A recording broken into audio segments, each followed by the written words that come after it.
Can you talk to me about the challenges that field service companies face on a day-to-day basis? Yeah, okay. They're the same problems that have faced them forever, but now in an ocean of regulation. Okay, so let's call them challenges. What's challenge number one? You've got to get Joe and Jill to the place that they're supposed to go. You've got to know that Joe and Jill can go to the place that they need to go.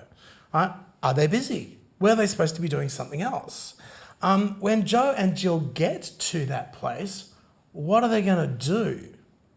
You know, you can't expect Joe and Jill to have memories that extend from for the entire year. They've got to know what they're doing. Now, we're not teaching Joe and Jill their skills. I think we were talking about this earlier. We're not going to teach them how to be an engineer because they've already done that. They've already done all their training. Well, what you've got to do is you've got to get them there and give them some basic instruction. When did the customer want you to do a specific thing?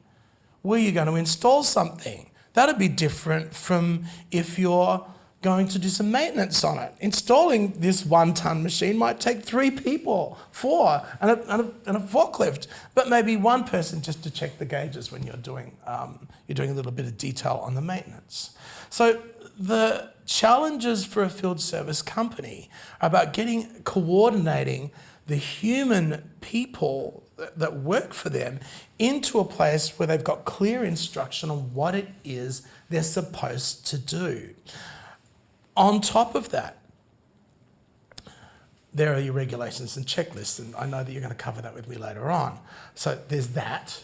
You know, the last I found out, globally, we exchange services for money.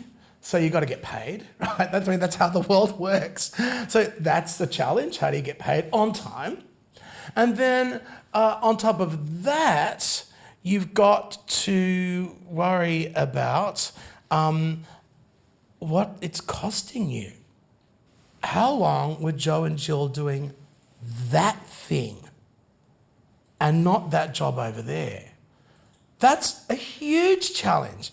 And without a centralized system that has what you're paying Joe and Jill, what Joe and Jill actually cost per hour, and that's not what you're paying them, by the way. That is their leave and their days off and their and all the other bits and pieces. All the overheads that you've got to amortize into that individual, who's also a human, right, and very valuable to you. This asset that's trained and works for you. What are they worth per hour? You've got to look at that cost per hour, and you've got to say, okay, we do these significantly technical things in critical, usually in critical infrastructure, but we've got to bill for it, and we've got to work out how much to bill for it, and we can't do that unless we know exactly what our costs are. Otherwise, we're guessing.